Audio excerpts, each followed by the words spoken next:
Vous êtes sur DMTV, bonjour ou bonsoir, cela dépend de l'heure à laquelle vous nous suivez. Tout plaisir est pour nous de vous retrouver et de savoir que vous êtes nombreux en train de suivre votre chaîne YouTube DMTV. DMTV qui vous propose aujourd'hui le tour d'horizon de divers championnats dans le monde pour pouvoir nous rendre compte de la prestation de nos compatriotes congolais, nos internationaux et ceux qui sont susceptibles en tout cas de le devenir. Alors ce tour d'horizon, nous allons le débuter aux Émirats Arabes Unis pour retrouver notre compatriote Paul-José Mpoku, Polo Mpoku, qui jouait pour le compte de la 13e journée du championnat de première division des Émirats Arabes Unis avec son club de Al-Wahda. Et Al-Wahda justement recevait Bani Eyas. Malheureusement pour notre compatriote, ils ont été en tout cas battus à domicile par le 3e au classement de ce championnat de première division des Émirats Arabes Unis. Bani Eyas a battu Al-Wahda avec notre compatriote l'international Paul-José Mpoku par la marque de 0 but contre 2. Et notre compatriote l'international congolais Paul-José Mpoku a joué toute la rencontre. Al-Wahda occupe la 7e place du classement au terme des 13 journées avec 5 matchs gagnés, 4 matchs perdus contre 4 matchs nuls, 19 points, 21 buts, 19,21 buts marqués contre 15 encaissés, goal différence donc 6. Voilà tout pour les Émirats Arabes Unis et pour Paul-José Mpoku. Nous allons quitter les Émirats Arabes Unis pour nous rendre cette fois-ci en France. En France, pour retrouver la Ligue 1 française où Gaël Kakuta et Lens se déplaçaient en tout cas du côté de Nantes. Et Gaël Kakuta a offert en tout cas 1 point à Lens. Donc grâce au 8e but de la saison de Gaël Kakuta, le Racing Club de Lens tient un Nantes en échec sur sa pelouse, 1 but partout.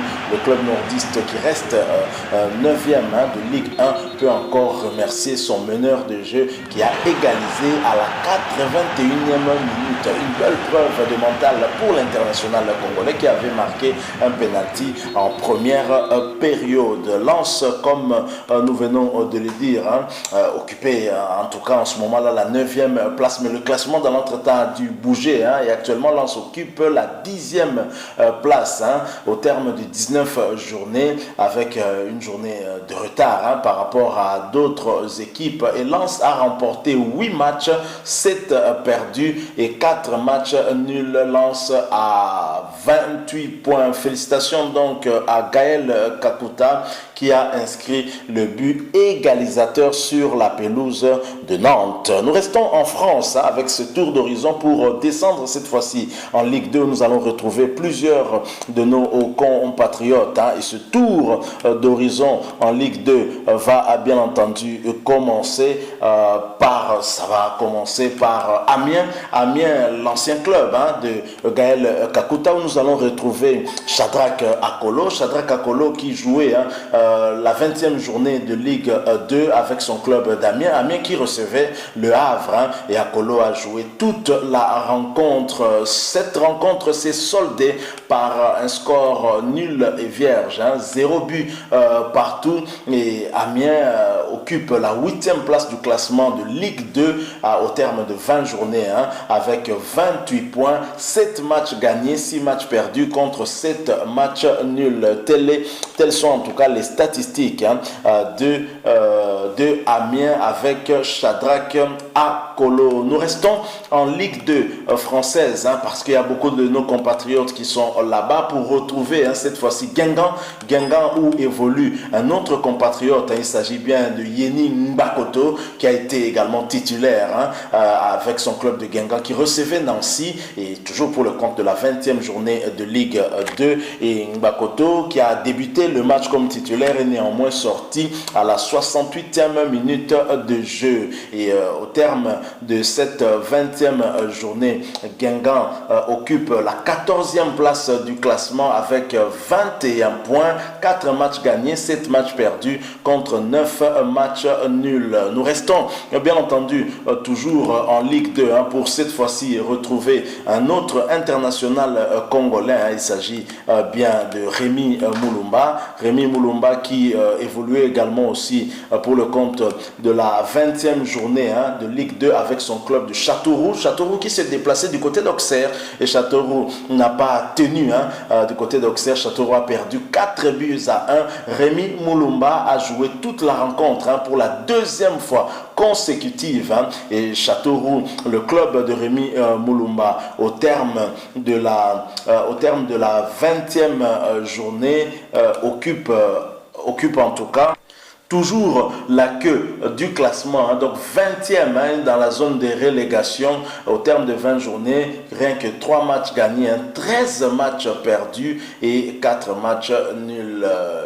Châteauroux n'a que 13 points jusque-là. Rémi Moulumba doit, ensemble avec ses coéquipiers, doivent en tout cas batailler dur pour essayer de relever la tête. Sinon, en tout cas, ce sera la relégation assurée. Nous terminons ce tour d'horizon en France par le club d'Ajaccio. Ajaccio toujours en Ligue 2, bien entendu. Et bien sûr, toujours également pour le compte de la 20e journée de ce championnat de Ligue 2 française. Ajaccio recevait Caen et Ajaccio a gagné ce match par 1-0. Notre compatriote Kaloulou a joué toute la rencontre pour la deuxième fois d'affilée. Et à noter que pour ce match, le club d'Ajaccio, au terme de cette 20e journée, occupe la 11e place du classement de Ligue 2 avec 25 points, 7 matchs gagnés, 8 matchs perdus contre 4 matchs nuls. Voilà tout pour ce tour d'horizon en France. On a parcouru en tout cas la Ligue 1 et la Ligue 2. Maintenant, nous allons prendre notre avion pour nous envoler vers la Suisse pour retrouver le championnat de première division en Suisse. On va aller du côté du FC Sion pour retrouver notre compatriote, l'international congolais Timothy Fayulu. Et le FC Sion, malheureusement, a cédé le nul contre Lugano avec Timothy Fayulu comme titulaire dans les buts. Le FC Sion, finalement, aura fait un but partout contre son adversaire du jour. Mention spéciale une fois de plus au jeune gardien, l'international congolais qui enchaîne les titularisations parce que depuis qu'on a eu à lui faire confiance, il ne quitte plus les cages du FC Sion et bien sûr ses prestations sont aussi à la hauteur de son talent. Et le FC Sion malheureusement occupe le bas du classement du championnat à Suisse de première division, championnat dominé par le Young Boys de Berne, club de Elia Amecha qui au terme de 14 journées pour le FC Sion, 13 points, 2 matchs gagnés contre 5 matchs perdus et 7 matchs nuls, 14 buts inscrits contre 20 buts encaissés. Voilà tout en tout cas pour ce tour d'horizon en Suisse. Nous allons alors quitter la Suisse pour nous rendre du côté de l'Écosse. L'Écosse où nous allons retrouver Youssouf Moulumbu, l'ancien capitaine des Léopards de la République démocratique du Congo international donc. Et en Écosse, c'était la 23e journée du championnat de première division et Kilmarnock se déplaçait du côté de Hibernian. Et là, malheureusement, ça n'a pas marché pour notre compatriote Youssouf Moulumbu qui a joué toute la rencontre. Il était titulaire, bien évidemment. Match perdu, 2 buts à 0. Et Chibola était titulaire, mais est sorti à la 60e minute de jeu. Quant à Kabamba, il est rentré à la 60e minute de jeu également. À noter que dans le championnat écossais actuellement, Kilmarnock occupe la 7e place après 23 journées, 24 points, 7 matchs gagnés contre 13 matchs perdus et 3 matchs nuls. Voilà tout pour ce tour d'horizon du côté de l'Écosse. Nous quittons donc l'Écosse pour nous rendre du côté de l'Espagne. L'Espagne pour retrouver en tout cas notre compatriote Mfoulou, sociétaire du club de Elche. Et Elche qui jouait la Coupe du Roi, c'était la 16e des finales de la Coupe du Roi. Elche affrontait Rayo et Elche a perdu ce match par 2-0. Mfulu est entré à la 45e minute de jeu. Malheureusement, son club a perdu ce match. Ce n'était pas pour le compte du championnat, mais en championnat de la Liga, Elche, rien ne va en tout cas pour Elche, qui est dans la zone de relégation, première équipe relégable, avec 18e du championnat au terme de 16 journées, avec 2 journées de retard. Espérons que ces 2 journées pourront permettre à ce club d'essayer de remonter un peu au classement. 3 matchs gagnés, 6 matchs perdus, 7 matchs nuls, 16 points seulement, 14 buts marqués contre 21 buts encaissés. Ça ne va pas très bien et nous espérons que notre compatriote Mfulu pourra s'améliorer ensemble avec ses autres coéquipiers. Quittons l'Espagne et Mfulu pour retrouver l'Angleterre, UK où nous allons en deuxième division du championnat anglais, Championship, où Middlesbrough, le club de notre compatriote Assomba Longa, recevait Birmingham pour le compte de la 23e journée de la Championship. Et malheureusement pour Brit Assomba Longa, c'est une défaite avec 0 but contre 1 et Assomba Longa, qui n'était pas titulaire, est entré à la 46e minute de jeu. À noter que dans ce championnat anglais de deuxième division, Middlesbrough occupe la 7e place du classement. 7e place du classement avec 36 points après 23 journées, 10 matchs gagnés, 7 matchs perdus contre 6 matchs nuls. Voilà tout pour la Championship en Angleterre. Nous allons cette fois-ci prendre notre avion, quitter l'Angleterre pour nous rendre du côté de Chypre, pour retrouver, Dieu merci, Ndongala, Dieu merci Ndongala qui jouait en tout cas la 19e journée du championnat chypriote avec son club de Apoel qui se déplaçait du côté de Fapos et Apoel a remporté ce match par 2 buts contre 3. Ndongala, qui n'était pas titulaire, est néanmoins entré en jeu à la 46e minute de jeu. À noter que Apoel est 10e au classement du championnat chypriote de première division avec 6 victoires, 8 défaites, 5 matchs nuls, 19 buts marqués contre 21 buts encaissés. Nous quittons maintenant Chypre pour aller pas très loin de là et nous allons nous rendre du côté de la Turquie où nous allons retrouver plusieurs de nos compatriotes internationaux congolais. Nous allons commencer ce tour d'horizon en Turquie par Trabzonspor, le club de notre international Benik Afobe, qui jouait la 18e journée du championnat turc et qui se déplaçait du côté du terrain de Antalyaspor. Un but partout et l'équipe de Benik Afobe s'en sort avec un point gagné à l'extérieur, très intéressant, et Afobe a marqué à la 96e minute de jeu. C'est lui donc qui a offert l'égalisation à son équipe. Il a noté qu'il n'était pas titulaire et qu'il était entré en jeu à la 70e minute.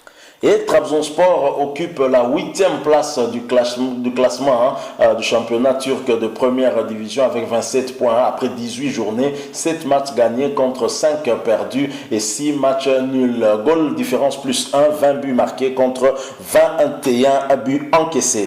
Nous restons bien entendu en Turquie, toujours en championnat de première division turque, pour aller du côté du club de Yeni Malatya, club de notre international congolais Lukoki, qui jouait également la 18e journée de ce championnat turc de première division et qui recevait Rizespor. Belle victoire en tout cas du club de Lukoki par 4 buts à 1. Malheureusement, notre compatriote est resté sur le banc tout au long de cette rencontre. À noter que Yeni Malatya occupe la 10e place du classement de championnat turc de première division avec 24 points après 18 journées, 6 matchs gagnés, 6 matchs perdus et 6 matchs nuls, 666 donc pour Yeni Malatya qui a inscrit 25 buts et en a encaissé 24. Goal différence donc plus 1.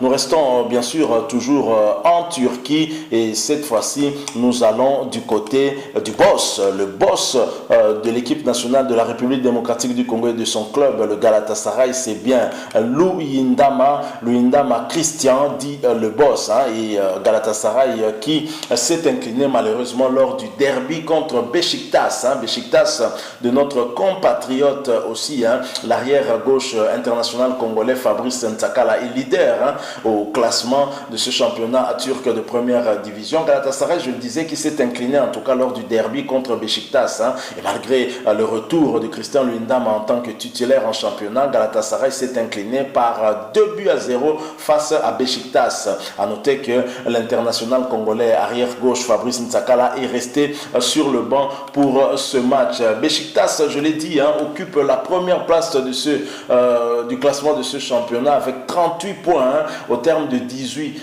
journées, 12 matchs gagnés, 4 matchs perdus contre 2 matchs nuls, 41 buts marqués contre 21 buts encaissés. C'est le goal différence qui fait que Beşiktaş occupe la première place aux dépens de Fenerbahçe, de notre capitaine, le défenseur central Marcel Tisserand. Galatasaray de Christian Luyindama est relégué à la 4e place avec 33 points après 18 journées, 10 matchs gagnés, 5 matchs perdus contre 3 matchs nuls, 34 buts inscrits contre 16 encaissés. Nous restons bien sûr en Turquie, puisque je l'avais dit, en Turquie nous avons beaucoup de compatriotes en tout cas qui évoluent de ce côté-là. Je l'ai dit, Fenerbahçe a rejoint Beşiktaş à la tête du classement, mais reste deuxième grâce au goal différence qui est en faveur de Beşiktaş. Et Fenerbahçe a joué aujourd'hui, lundi 18 janvier 2021, et Fenerbahçe, pour le compte de ce match, Fenerbahçe recevait en tout cas Ankara Gücü, et belle victoire de Fenerbahçe, 3 buts à 1, une victoire importante qui lui permet en tout cas d'être en tout cas aux côtés de Beşiktaş, même nombre de points, 38 points après 18 journées, 12 matchs gagnés, 4 matchs perdus et 2 matchs nuls, exactement comme Beşiktaş. À la différence, Fenerbahçe n'a inscrit que 38 buts et en a encaissé beaucoup plus que Beşiktaş, donc 22, et c'est le goal différence qui fait que Beşiktaş soit à premier au classement. À noter que Marcel Tisserand était titulaire lors de ce match. Il faut également noter qu'un ancien joueur de tout-puissant Mazembe a inscrit le 2e but de Fenerbahçe. Il s'agit bien du Tanzanien Bwana Ali Samata, que les Congolais connaissent très bien puisqu'ayant participé en tout cas ici au championnat local de la République démocratique du Congo. Nous allons alors quitter finalement la Turquie pour nous rendre du côté du Portugal pour retrouver l'international congolais Chancel Mbemba. Chancel Mbemba avec son club de Porto qui jouait en tout cas le Classico contre Benfica. Malgré le retour de Mbemba, Porto a été tenu en échec par Benfica, absent dans la semaine face au national. Chancel Mbemba faisait son retour contre Benfica dans un match, en tout cas un classico, et mené au score dès la 17e minute, l'international congolais, ses coéquipiers ont réussi à égaliser 8 minutes plus tard. La rencontre s'est donc soldée par un score nul de 1 but partout. C'est donc un match nul à domicile qui n'arrange pas les affaires du FC Porto, qui reste de surcroît 3e au classement du championnat portugais de première division.